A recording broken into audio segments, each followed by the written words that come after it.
anwarul waridatu alal qulub min hadrati allamil ghuyub tanqasimu ila qismain anwarin udhina laha bil wusul ila zahiril qalbi faqat wa huwa anwarul iman wa hiya li ahli dalili wal burhan wa hiya ammatun li jami'il mu'minin. Bermula cahaya-cahaya yang datang atas hati dari hadrat Allah terbagi kepada dua bahagian. Cahaya-cahaya yang diberi izin baginya sampai ke permukaan hati saja. Ini cahaya cuma sampai ke permukaan hati. Itulah yang dinamakan cahaya iman. Dan ini untuk orang-orang yang ahli dalil dan burhan. Artinya orang yang masih sampai dalil. Dia meyakini Allah Ta'ala itu ada, dalilnya adanya alam. Dia meyakini Allah Ta'ala itu kuasa, dalilnya adanya alam. Dia meyakini Allah Ta'ala itu berkehendak, dalilnya adanya alam. Nah, untuk orang-orang yang meyakini Allah itu melalui dalil, nah itu disebut ahli dalil wal burhan. Contohnya lagi, misalnya ada seseorang. Nah, seseorang itu adanya menimbulkan bayang-bayang. Nah, adanya seseorang itu menimbulkan zillun, bayang-bayang. Ada orang yang hanya dapat memastikan adanya orang itu karena ada bayang-bayang. Nah, bayang-bayang itu kadang mungkin ada kalau kada ada orang. Nah, jadi dia meyakini bahwa pasti ada orang dalam sana karena ada bayang-bayang. Orangnya kada melihat, cuma melihat bayang-bayang. Nah, sama halnya kita meyakini adanya Allah, kita meyakini Allah Ta'ala itu ada, kuasa, berkehendak, mendengar, melihat melalui bayang-bayang, melalui alam semesta ini. Kita hanya melihat alam. Kalau kita meyakini bahwa alam ini pasti ada yang menciptakan, tapi kita kada melihat orangnya, penciptanya kada melihat. Kita meyakini bahwa Allah itu kuasa. Di mana kita yakin? Karena kita melihat ada bayang-bayang. Bayang-bayangnya apa? Adanya alam. Alam ini laksana bayang-bayang yang menunjukkan kekuasaan Allah. Nah, jadi orang-orang yang hanya sampai di situ, itu baginya adalah cahaya iman. Cahaya iman. Dan itu umum untuk sekalian orang yang beriman. Nah, kita semuaan ini meyakini tentang Allah itu hanya melalui bayang-bayang. Kita kada melihat langsung zatnya, Walaupun dengan mata hati kita pun kada melihat juga. Kita melihat hanya bayang-bayangnya, lalu kita memastikan bahwa Allah itu ada. Nah, itu nurul iman tadi. Wa alamatun nuril wasili ila zahiril qalbi anna sahibahu tarahu taratan ma'ad dunya wa taratan ma'al akhirah wa taratan ma'al ghaflah wa taratan ma'al yaqazah wa taratan ma'al ma'siyah wa taratan ma'at ta'ah. Tanda cahaya yang sampai ke permukaan hati, tandanya bahwa engkau lihat orang itu kadang-kadang dia sibuk dengan dunia, kadang-kadang dia sibuk dengan akhirat, kadang-kadang dia lupa kepada Allah, kadang-kadang dia ingat kepada Allah. Kadang-kadang dia maksiat, kadang-kadang dia taat. Nah, itu tanda bahwa cahaya yang masuk, cahaya yang sampai hanya ke permukaan hatinya, belum sampai masuk ke lubuk hati. Nah, itu tandanya. Kalau yang saat karena sibuk di dunia, bilang gak ada sembayangan lagi, kada ingat disembayang. Tekanannya sunyi, begawi akhir, kada ingat lagi di dunia. Nah, tekanannya lalai lawan Tuhan, kadang-kadang ingat, kadang-kadang maksiat, kadang-kadang taat. Nah, ini tanda bahwa cahaya itu sampai ke permukaan hatinya saja, disebut dengan cahaya iman. Para muhibbin rahimakumullah, cahaya-cahaya yang kita sebut ini adalah bagian dari alam malakut. Alam malakut, alam yang kada bisa dilihat dengan mata zahir ini, tapi hanya bisa dilihat disaksikan dengan mata hati. Nah, jadi cahaya iman itu kalau kita melihat lawan mata kita, kada kau melihat cahaya iman. Kenapa? Karena itu bagian alam sana, alam malakut, alam hati. Kalau kita mengetahui hati seseorang, kalau kita melihat hati seseorang, mendengar hati seseorang, kada kawa, karena hati itu bagian alam malakut sana. Nah, cahaya itu andai kata di dalam dunia nyata ini itu mengalahkan matahari, cahaya iman. Andai kata cahaya iman itu dibawa ke alam dunia ini, itu menutupi langit dan bumi. Sebagaimana perkataan Syekh Abdul Hasan, "Lau kushifa an-nuril mu'min al-'asi la tabaka ma bainas sama wal ard."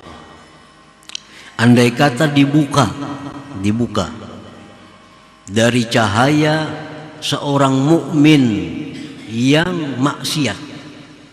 Ini cahaya orang mukmin yang maksiat dibawa ke alam dunia ini, cahaya itu niscaya menutupi langit dan bumi. Nah, cuma karena ini bagian alam malakut, kada kelihatan dengan mata zahir kita ini. Nah, andai kata kita bisa menggunakan mata hati kita, kita melihat, oh ini orang yang beriman, ini orang yang tidak beriman, karena ada cahaya orang beriman itu. Nah, para muhibbin rahimakumullah, dengan sebab cahaya iman itulah manusia ini menjadi mulia di sisi Allah. Nah, dengan sebab cahaya iman itulah manusia ini berharga di sisi Allah Subhanahu wa ta'ala. Wabil hadis, disebutkan di dalam hadis, annal mu'min a'zamu hurmatan minal Ka'bah, bahwa orang yang beriman, nah orang beriman ini orang beriman biasa, orang yang beriman biasa itu kehormatannya di sisi Allah lebih terhormat daripada Ka'bah, daripada Baitullah itu. Nah, ini andai kata dibandingkan mana mulianya, mulianya Ka'bah itu dengan seorang mukmin, di sisi Allah itu lebih mulia mukmin itu, karena ada cahaya yang datang dari Allah tadi ke permukaan hatinya itu. Wafil hadis, disebut dalam hadis, lahadmul Ka'bah hajaran hajara ahwan min qatlil muslim ail mu'min. Sungguh diruntuhkan, dirubuhkan Baitullah itu batu demi batu, itu lebih inting daripada membunuh orang yang beriman. Dosanya nih, kita merubuhkan Baitullah, satu persatu kita rubuhkan batu bata itu, sehingga Baitullah rata dengan tanah. Dosa, tapi dosanya lebih berat kalau kita membunuh orang yang beriman. Ka'bah itu kalau nyerubuh bisa dibangun, dan ini sudah bangunan yang keberapa kali Ka'bah yang ada sekarang nih. dirubuh, dibangun, dirubuh, dibangun. Merubuhkan Baitullah itu dalam pandangan Allah lebih mudah, lebih intim dibandingkan dengan terbunuhnya orang yang beriman itu. Nah, para muhibbin rahimakumullah, Rasulullah sallallahu alaihi wasallam bersabda lagi, la zawalud dunya ahwanu 'ala Allah azza wa jal min sabqi damin muslim bighairi haqq. Hilangnya dunia dan isinya nih hilang. Itu di sisi Allah lebih mudah, lebih intim daripada terbunuhnya seorang yang beriman itu. Jadi cahaya iman inilah yang membuat manusia itu sangat berharga, sangat bernilai di sisi Allah Subhanahu wa ta'ala. Nah, para muhibbin rahimakumullah. Jadi yang pertama adalah cahaya yang hanya sampai ke permukaan hati kita.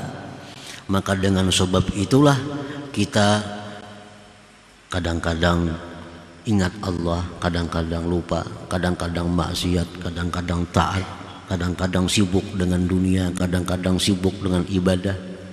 Nah, karena cahaya iman itu hanya sampai ke permukaan hati, kada bisa lagi masuk ke dalam hatinya.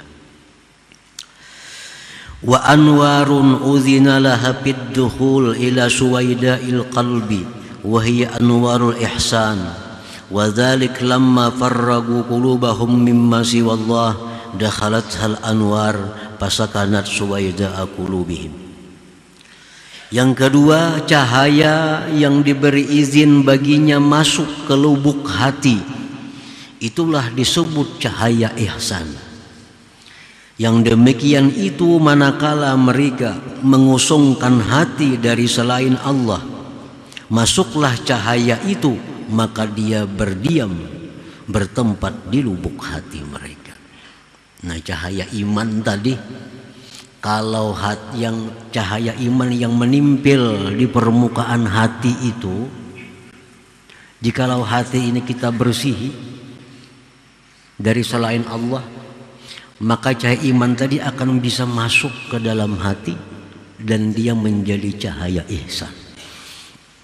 Menjadi cahaya ihsan. Cahaya ini bisa masuk ke dalam hati kalau hati kita kosong dari selain Allah. Nah, maka masuklah cahaya itu. Bertempatlah cahaya itu di lubuk hati kita. Wa alamatun nurid dakhil li suwaida'il qulub anna sahibah tarahu ma'a rabbih la yashghaluhu al-ghair anillah subhanahu wa ta'ala. Tanda cahaya yang masuk ke lubuk hati itu bahwa orang itu engkau lihat beserta Tuhannya, tidak mengganggu akan dia oleh selain Allah subhanahu wa ta'ala, tidak mengganggu akan dia oleh makhluk ini daripada ingat taat kepada Allah subhanahu wa ta'ala. Nah, ini kalau sudah cahaya itu masuk ke dalam hati, berdiam di situ, nah maka orang ini sudah urusannya hanya kepada Allah, sibuknya hanya dengan Allah. Nah, sibuknya hanya dengan Allah, urusan-urusannya hanya dengan Allah subhanahu wa ta'ala. Itu kalau sudah cahayanya berada di dalam hatinya itu. Qala Rasulullah sallallahu alaihi wasallam, an-nur idza dakhala al-qalba impasaha wa syarah. Rasulullah sallallahu alaihi wasallam bersabda, bermula cahaya itu apabila sudah masuk ke dalam hati, maka hati pun lapang dan terbuka. Qila fahallahu min alamatin ya Rasulullah. Dikatakan orang, wahai Rasulullah, adakah tanda-tanda, alamat-alamat bahwa nur itu sudah masuk ke lubuk hatinya? Qala na'am, ya. Tandanya bahwa cahaya itu sudah masuk ke lubuk hati, at-tajabi andaril ghurur. Pertama itu, dia sudah mulai merenggang. Nah, merenggang dari negeri dunia ini. Itu tandanya dia sudah mulai menjauh dari dunia ini. Maksudnya menjauh dari dunia ini, sedikit demi sedikit dia sudah menghilangkan kesibukan-kesibukan hatinya untuk dunia. Kalau dahulu mikirakan ini, mikirakan itu, macam-macam dipikirkan urusan dunia. Nah sekarang dia sudah mulai menjauh, mulai merenggang dengan dunia itu. Nah, dulunya suka mengumpulkan harta umpamanya, sekarang sudah merenggang. Nah sudah kada sehebat dulu lagi. Itu tanda bahwa cahaya itu sudah masuk dalam hati, masuk ke dalam hati. Jadi pikiran-pikirannya untuk dunia ini sudah jauh berkurang, jauh berkurang. Keinginan-keinginan untuk berlama-lama dalam dunia sudah jauh berkurang. Nah itu alamat orangnya sudah cahayanya masuk ke dalam hati, kada menimpil di luar lagi, sudah mulai masuk. Nah sudah mulai renggang dengan dunia. Lawan kawan-kawan dunia sudah mulai jauh, sudah jarang kontak. Dulu tiap hari 4-5 kali berhubungan, berteleponan dengan kawan-kawan dunia. Nah sekarang sudah mulai renggang, seminggu sekali paling bertemuan. Nah ini dulunya sibuk dengan urusan dunia 4-5 jam, 7 jam sehari, sekarang dikuranginya sudah 2 jam sehari urusan dunia. Nah ini alamat cahaya itu masuk dalam hati. Dan ini kada tergantung umur. Bisa saja orang yang masih muda dimasuki cahaya itu dia sudah mulai lemah dengan dunia. Ditawari bisnis ini kada kulir. Tawari ada peluang ini kada kulir. Nah ini merenggang dengan dunia. Kalau dahulu jangan ditawari mencari. Nah, laginya belum masuk cahaya itu. Ini sudah tajafi andaril gurur. Nah, ada duit banyak, tapi bila kita mencari mengambil itu banyak kesibukan. Itu ini maka tidak usah. Aku sudah istirahat. Nah ini tajafi andaril gurur. Yang kedua ujar Nabi, tandanya itu wal inabatu ila daril khulud, dia kembali kepada negeri yang abadi.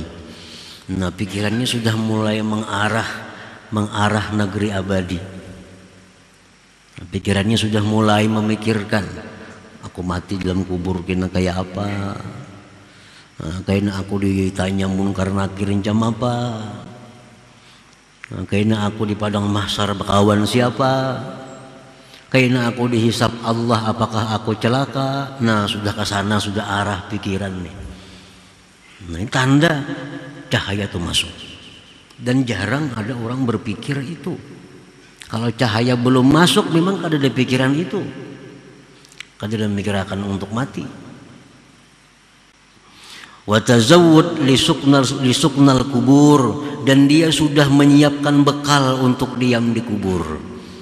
Nah, orang yang sudah masuk cahaya itu ke dalam lubuk hatinya, dia sudah memikirkan, ini aku dikubur gini nih, pasti dikubur, sekian lama dikubur, siapa yang matahari aku, siapa yang matahari gini, adakah amal jariah yang mengalir ke dalam kubur. Nah adakah orang-orang yang mendoakan aku karena mau aku mati. Nah sudah kasih itu pikirannya. Wa ta'ahub liyaumin nusyur, dan sudah mempersiapkan diri untuk menghadapi hari berbangkit itu. Nah para muhibbin rahimakumullah, jadi itu tandanya. Bila tanda-tanda ini kada ada dalam diri kita, berarti cahaya itu hanya sekedar sampai dalam permukaan, sampai pada permukaan hati. Nu anwarun udzina laha bil wusul.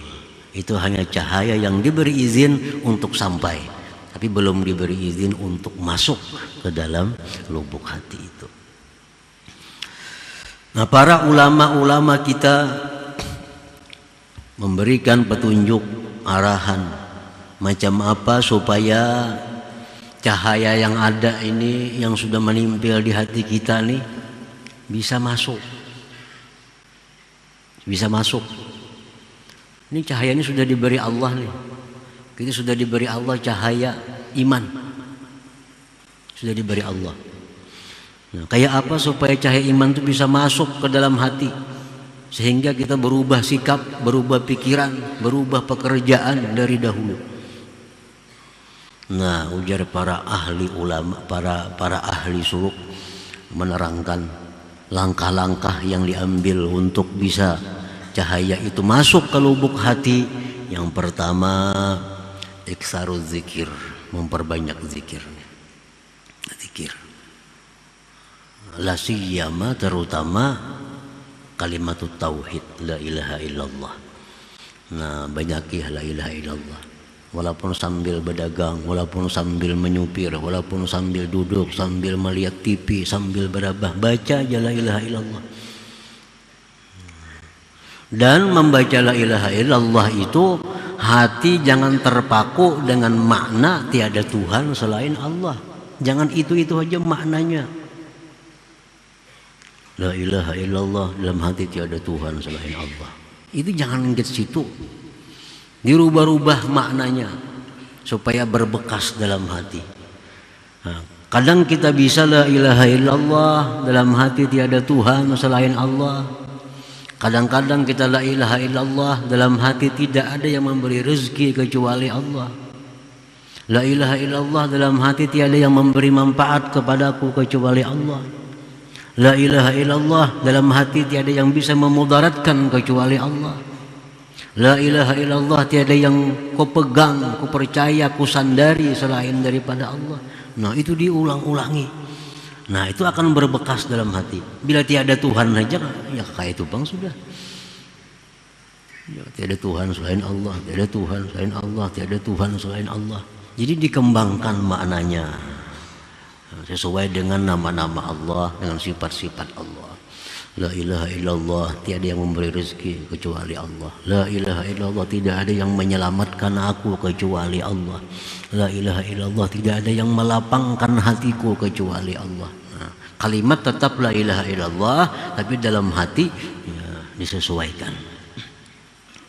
Nah, kalau itu diperbanyak hari-hari, nah, maka cahaya itu akan mulai masuk dalam hati kita. Nah, yang kedua, iksarus salah ala Nabi sallallahu alaihi wasallam, memperbanyak salawat. Jangan hanya la ilaha illallah semacam amal nih. Salawat itu pasti ada. Karena salawat ini irsyad, membimbing kita. Nah, salawat ini mengarahkan jalan, laksana kumpas. Nah, salawat ini fungsinya itu. Kalau kita sesat, nah karena ada salawat yang kita baca, kita akan ditegur. Salah, ini luput. Nah, memperbanyak salawat. Salawat yang paling pendek aja. Allahumma shalli ala sayyidina Muhammad wa ala alihi wa sallim. Allahumma shalli ala sayyidina Muhammad wa ala alihi wa sallim. Allahumma shalli ala sayyidina Muhammad wa ala alihi wa sallim. Baca aja itu. Nah, kayaknya mesti kumpul salawat ini kena jadi guru kita. Jadi guru kita. Bila kita hendak keliru, ada yang menegur. Siapa-siapa kan yang menegur. Bila kita salah itu berkat salawat ini. Yang ketiga yang diarahkan oleh mereka adalah supaya cahaya itu masuk ke lubuk hati kita, mahabbatus salihin wa khultatuhum ma'at ta'addubi bihim. Nah, mencintai orang-orang yang salih. Mencintai orang-orang yang salih, bergaul dengan mereka, disertai dengan adab dengan mereka. Nah, itu perlu. Mencintai orang salih, bergaul dengan orang salih, tetapi dengan adab. Ada aturannya bergaul orang salih ini. Kalau kayak sembarangan kayak bergaul orang biasa, ada aturannya. Nah, bila kita mencintai orang salih, bergaul dengan mereka, beradab dengan mereka, Allah menurunkan rahmat kepada kita seperti yang diturunkan kepada orang salih itu. Sama. Nah, bila kita bergaul dengan orang salih sesuai aturannya, hati mencintai mereka, bila Allah memberi rahmat lawan orang ini 1000 juga kita dapat. Kita ke orang aroh bembe tuan guru nyaman jo makannya berarti ja. Bila jauh lawan tuan guru bah baisur nyewaknya sebudi aja. Kalau beberapa orang saleh, beberapa habib-habib makan macam-macam iwak disuruhnya orang. Dapat juga nang kada habib, nang kada tuan guru nih. Itu contoh alam dunia. Nah, Allah pun demikian. Begitu Allah ini memberi orang saleh, sedemikian rahmat kita pun dapat. Kalau kita mencintai mereka, bergaul dengan mereka, ma'at ta'addubi bihim. Yang keempat, untuk memasukkan cahaya itu ke lubuk hati adalah an-nasihatu li khalqillah. Bermaksud baik lawan makhluk Allah. Jangan ada niat kada baik lawan orang. Nah, jangan ada niat nang kada baik lawan siapapun. Jangan hendak mencelakakan orang, jangan hendak memperdaya orang, jangan hendak menipu orang. Nah, jangan hendak itu. Nah, yang kelima, at-taba'ud amma yashghaluhu 'anillah, menjauhi sesuatu yang membikin sibuk daripada taat lawan Allah. Nah, bila 5 itu kita jalankan, maka cahaya yang sudah ada di permukaan hati itu pasti akan masuk ke dalam hati. Pasti akan masuk ke dalam hati kita. Nah, bila sudah masuk dalam hati, maka cahaya itu disebut dengan nurul ihsan. Maka otomatis akhlak kita berubah daripada minggu sebelumnya. Akhlak kita akan berubah daripada hari-hari sebelumnya. Kalau dulu pikiran hanya urusan dunia, sudah berubah, sudah mulai renggang, sudah mulai mikirkan kubur, mulai mikirkan kematian, mikirkan hari kiamat. Kalau sudah cahaya itu masuk ke dalam lubuk hati kita.